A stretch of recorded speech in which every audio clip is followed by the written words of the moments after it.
தமிழ் புத்தாண்டை முன்னிட்டு தமிழகம் முழுவதும் உள்ள கோவில்களில் அதிகாலையில் நடைபெற்ற சிறப்பு வழிபாட்டில் ஏராளமானோர் கலந்து கொண்டு சுவாமி தரிசனம் செய்தனர்.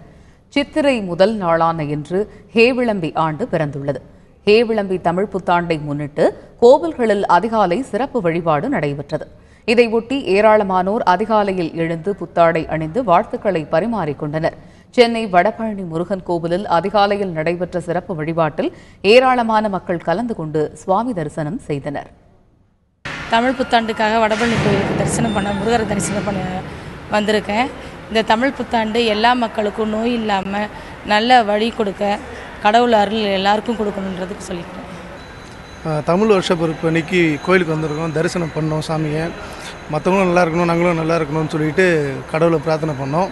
சிறப்பாக விவசாயி பிரச்சனை தீரணும்னு சொல்லிட்டு அர்ச்சனை பண்ணியிருக்கோம். நாங்கள் 3 பேருமே சேர்ந்து அதுக்கு ஒரு நல்ல முடிவு வரும். அந்த நாளில் அர்ச்சனை பண்ணியிருக்கோம். எல்லாருக்கும் இனிய புத்தாண்டு நல்வாழ்த்து.